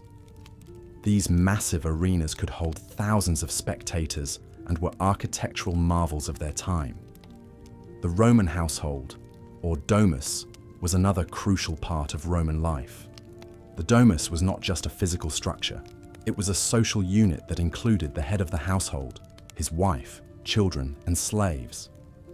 Wealthy Romans lived in luxurious urban villas, adorned with intricate mosaics, frescoes, and statuary. These homes had many rooms, including a dining room, bedrooms, a kitchen, and often a small garden. The poor, on the other hand, lived in cramped multi-story apartment buildings called insulae. These were often poorly constructed and prone to fires. Life in the Roman Empire was stratified, and one's social status greatly affected one's quality of life. At the top of the social hierarchy were the patricians, the wealthy aristocratic class. Below them were the plebeians, or common people. Slaves were at the bottom of the social structure. Despite the stark differences in living conditions, all Romans, regardless of their status, enjoyed certain public amenities like public baths, forums, and amphitheatres. Roman cuisine was heavily influenced by the Mediterranean, with olives, grapes, and wheat forming the cornerstone of the Roman diet. Wealthy Romans dined on exotic dishes like peacock tongues and dormice, while the common people subsisted on a diet of bread, porridge, and vegetables. Wine was a staple beverage for all strata of society, often diluted with water. The Romans were a deeply religious people, with a pantheon of gods and goddesses whom they worshipped in elaborate temples and shrines. They believed in the divine origins of their city and attributed their military success and prosperity to the favor of the gods. Religion was deeply intertwined with the state, and the emperor was often deified and worshipped as a god. Education was highly valued in Roman society. Wealthy children were taught at home by private tutors, learning subjects like rhetoric, philosophy, and mathematics. Poorer children, however, often lacked access to formal education and learned trades from their parents instead. Despite this, literacy rates in the Roman Empire were relatively high compared to other ancient civilizations. Roman law was a complex system, built on centuries of tradition and precedent. Roman law influenced many subsequent legal systems, and many of its principles are still in use today. Notably, the Romans were among the first to establish the concept of innocent until proven guilty. Roman society was also marked by its love for leisure and entertainment. The Romans enjoyed public spectacles like gladiatorial games and chariot races, held in massive arenas like the Colosseum. Theatre and music were also popular forms of entertainment, with many Romans playing musical instruments and attending plays in their free time. In the Roman Empire, life was a blend of luxury and hardship, of grand spectacles and simple pleasures.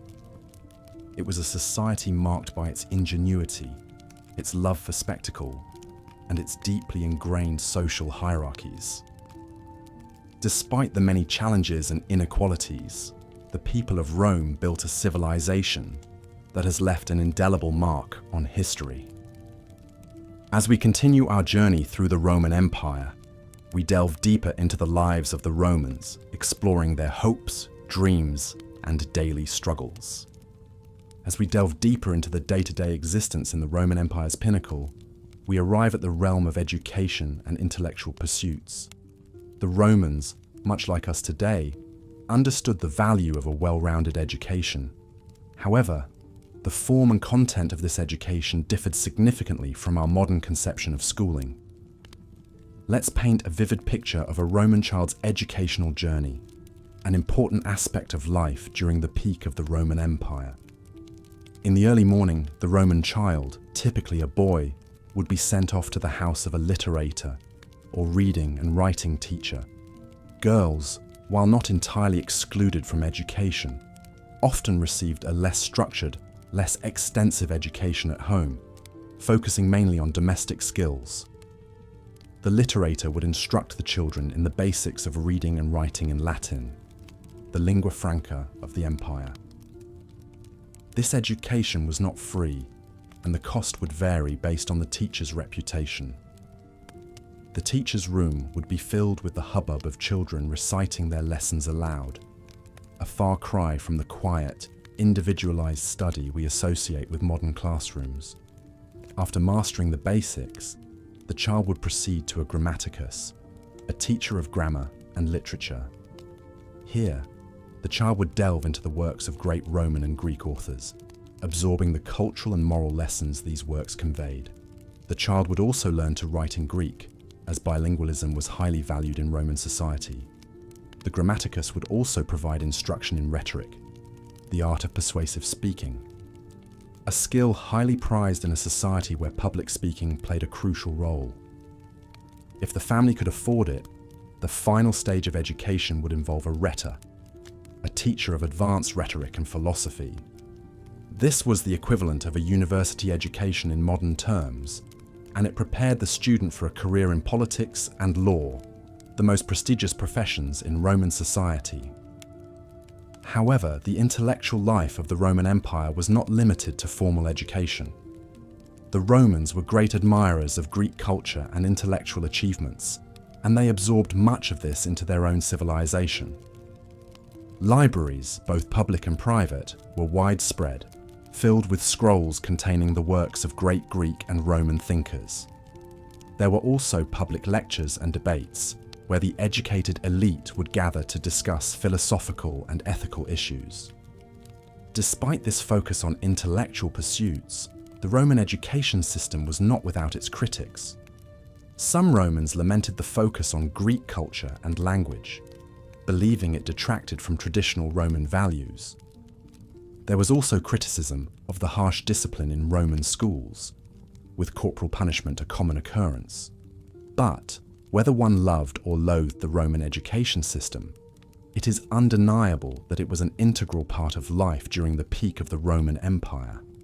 It shaped the minds and values of the Roman citizens, influencing everything from politics to literature. And though it may seem foreign to us, with its emphasis on rote learning and physical discipline, it is, in many ways, the ancestor of our own education system. As we drift away from the bustling classrooms and quiet libraries of ancient Rome, we find ourselves standing at the threshold of a Roman home, ready to explore the intimate sphere of domestic life. But that is a story for another time. For now, let us close our eyes and imagine the echoing voices of Roman children reciting their lessons, the rustling of parchment scrolls in a library, the animated discussions in a public lecture. Let these images lull you into a peaceful slumber, carrying you away on the wings of history. As we continue our journey through the peak of the Roman Empire, we find ourselves stepping into the atmosphere of a bustling marketplace.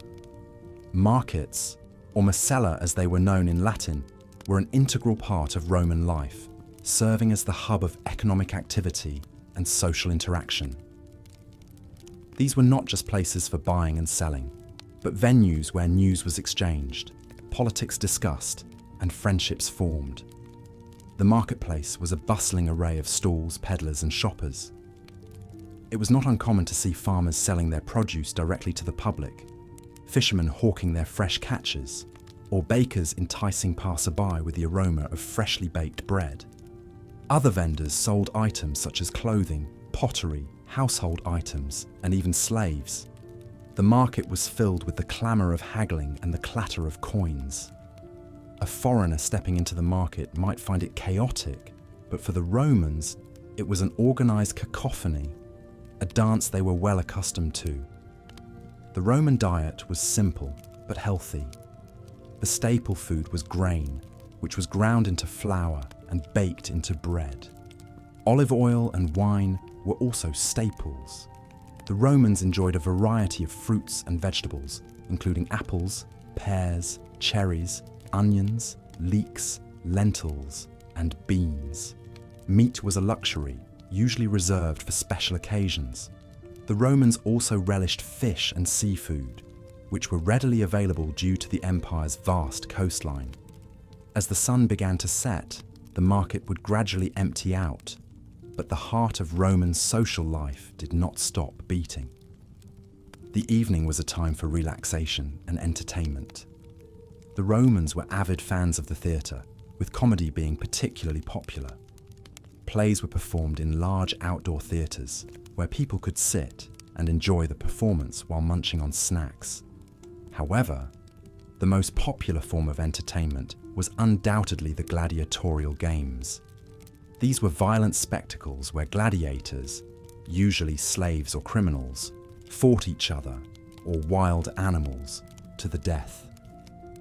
Despite the brutal nature of these games, they were incredibly popular, drawing huge crowds. The roar of the crowd, the clash of weapons, the drama of life and death played out in the arena. This was the spectacle that the Romans craved. Yet the Romans were not just about blood and spectacle. They were also deeply interested in education and philosophy. Schools were common throughout the empire, where children learned reading, writing, arithmetic, and rhetoric.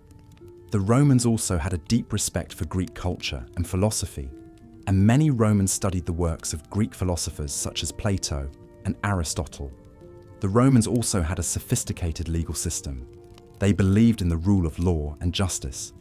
The 12 Tables, the earliest code of Roman law, laid out the legal rights and responsibilities of citizens. The laws covered a wide range of issues, from property rights to criminal law. The Romans also had a system of courts and judges to enforce the law. As the day drew to a close, the Romans would return to their homes, which varied greatly depending on their wealth. The poor lived in cramped apartments in multi-story buildings called insulae. These buildings were often poorly constructed and prone to fires. The wealthy, on the other hand, lived in luxurious villas with spacious rooms, beautiful mosaics, and lush gardens. As we leave the bustling streets and head towards the quiet of the night, we can reflect on the complexity and richness of Roman life during its peak. It was a time of prosperity and growth, but also of great inequality and violence. Yet, despite these contradictions, it was a society that left an indelible mark on world history. As we drift into slumber, we carry with us the echoes of the Roman Empire, a civilization that continues to fascinate and inspire us to this day. In the last section, we concluded our journey through the bustling markets of ancient Rome, breathing in the heady scent of spices, herbs, and olives, and listening to the dynamic sound of coinage, bargaining, and the myriad languages spoken by the diverse populace. Now, let us turn our attention to the heart of the Roman Empire, its government and politics. Rome, at the height of its power, was an oligarchy masquerading as a republic. The government was essentially controlled by a number of powerful families, known as patricians, who held the majority of political power. These families often had deep roots in the Roman society, tracing their lineage back to Rome's earliest days. Despite this concentration of power, the Romans were deeply proud of their republican ideals and made a show of electing 2 consuls each year to manage the affairs of the state. The consuls were the highest-ranking officials in the government, sharing the executive power. They were chosen from among the senators, a group of about 300 men who were the real power behind the Roman government. The Senate was the primary legislative body, responsible for making laws and decisions about war and peace. Senators were also responsible for electing the consuls, which often led to intense political rivalries and even bloodshed. In addition to the consuls and the Senate, there were several other important positions in the Roman government. These included the praetors, who acted as judges, the aediles, who were in charge of public buildings and festivals, the quaestors, who managed the state treasury, and the censors, who maintained the census and moral standards of the state. To balance the power of the patrician class, there were also institutions that allowed the participation of the common people, or plebeians, in the Roman government. The plebeians could elect their own officials, known as tribunes, who had the power to veto the decisions of the Senate. This was a crucial safeguard against the absolute rule of the patricians and allowed for a limited form of democracy in the Roman Republic. Despite these democratic trappings, corruption was rampant in the Roman government. Elections were often rigged, and bribery was a common practice. Wealthy individuals could buy political offices, and politicians often used their positions to amass personal fortunes. This corruption was one of the factors that led to the decline and fall of the Roman Republic and the rise of the Roman Empire. In the late Republic, a series of civil wars and political crises led to the rise of Julius Caesar, a charismatic general who seized power and declared himself dictator for life. After his assassination, his adopted son, Octavian, later known as Augustus, became the first Roman emperor, marking the end of the Roman Republic and the beginning of the Roman Empire. Under the empire, the Senate lost much of its power, becoming more of a symbolic institution. The emperor held absolute power, making all major decisions and controlling the military. However, the emperors often maintained the illusion of a republic, with the Senate and other institutions still functioning, albeit with greatly reduced power. This was the political structure that governed the vast Roman Empire, from Britain in the north to Egypt in the south, and from Spain in the west to Syria in the east. It was a complex and often corrupt system, but it managed to maintain control over a vast and diverse territory for many centuries. As we delve deeper into the Roman Empire's political landscape, we can begin to see the intricate web of power and politics that made Rome one of the most fascinating civilizations in history. In the next section, we will explore the day-to-day life of an average Roman citizen, from the working-class plebeians to the wealthy patricians. Join me as we step into the shoes of a Roman citizen and experience the sights, sounds, and experiences of living in the heart of the Roman Empire. In the heart of the Roman Empire, the city of Rome itself was a marvel to behold. As we transition into the 6th chapter of our journey through life in the Roman Empire during its peak, our focus shifts towards the urban landscape and the architectural marvels that still, to this day, inspire awe. Rome was a city unlike any other in the ancient world. It was vast, sprawling, and teeming with a population that could have been close to 1 million people. The city was divided into neighborhoods, or vici, each with its own local officials and responsibilities. These neighborhoods were a mixture of residences, businesses, and public buildings, all intermingled in a way that would be familiar to anyone living in a modern city. The homes of the wealthy, or domus, were opulent and luxurious. They were often built around a central open-air courtyard, or atrium, which served as a sort of hub for the house. Off of this atrium could be found various rooms, including dining rooms, bedrooms, and even private baths. These homes were adorned with intricate mosaics, vibrant frescoes, and other forms of art, speaking to the wealth and status of their owners. Despite the grandeur of these domus, the majority of Rome's citizens lived in apartment buildings, or insulae. These buildings could be several stories high and were often cramped and poorly constructed. In fact, fires were a common occurrence in the insulae, and there were even instances of buildings collapsing due to poor construction or maintenance. Despite these conditions, the insulae provided homes for the vast majority of Rome's populace. Public buildings were another hallmark of the Roman cityscape. The most famous of these, the Colosseum, was built during the reign of Emperor Vespasian and could hold up to 50,000 spectators. This amphitheatre was the site of gladiatorial games, animal hunts, and even mock naval battles. Other public buildings included the Circus Maximus, a chariot racing stadium that could hold up to 150,000 spectators, and the Roman Forum, which served as the political and economic heart of the city. The city of Rome was also home to a vast network of aqueducts, which brought fresh water from distant sources into the city.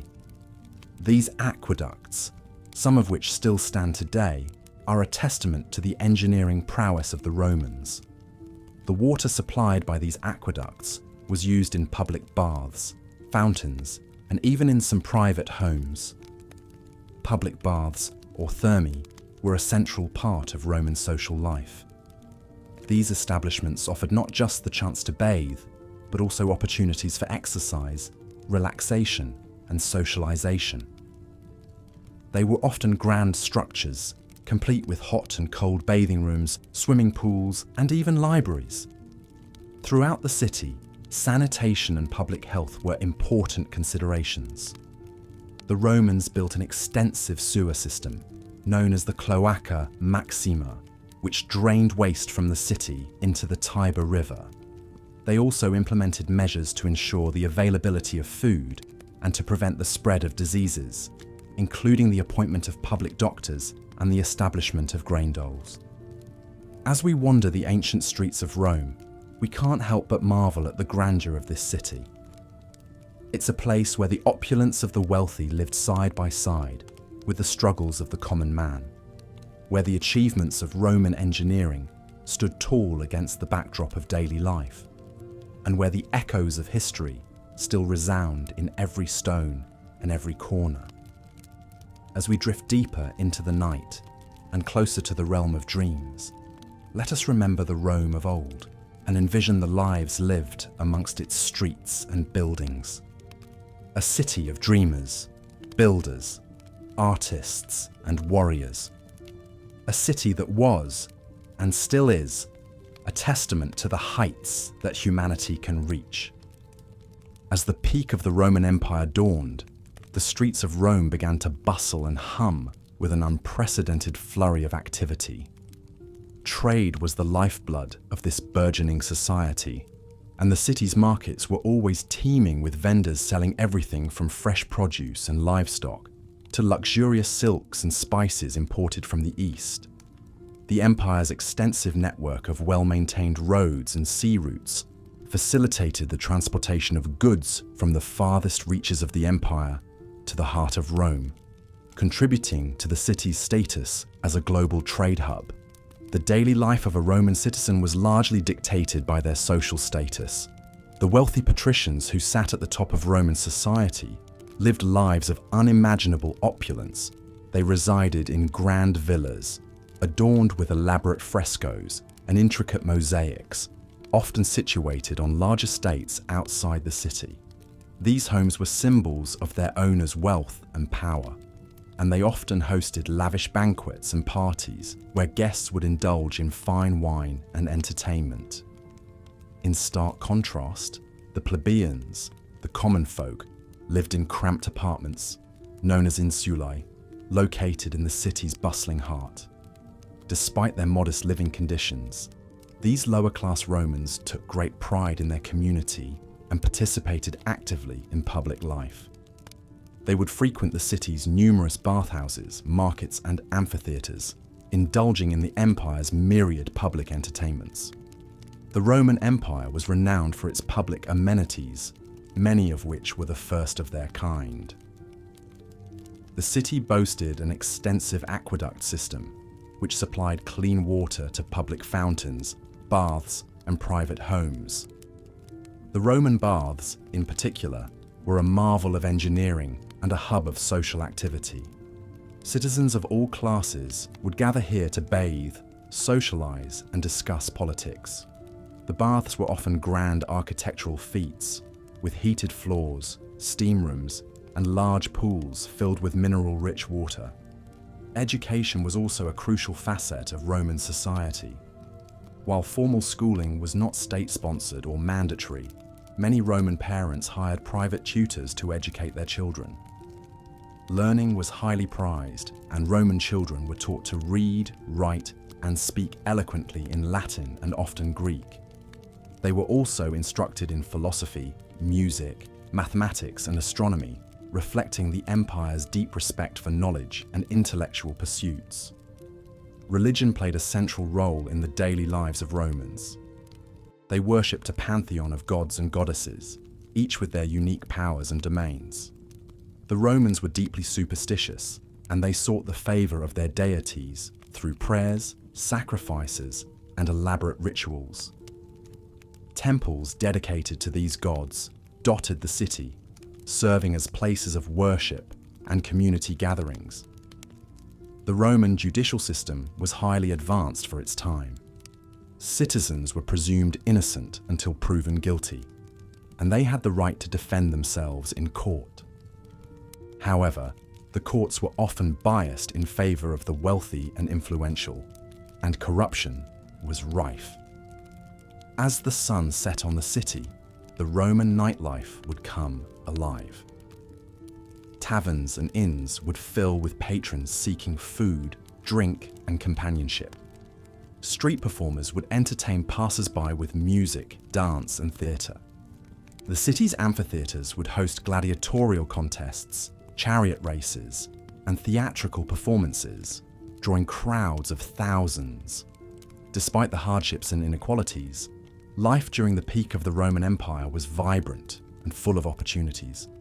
It was a time of intellectual growth, architectural innovation, and cultural exchange. It was an era where a simple plebeian could rise to become a respected senator, and where the achievements of individuals and the society as a whole were celebrated with great aplomb. The Roman Empire, at its peak, was a testament to humanity's potential for progress and prosperity.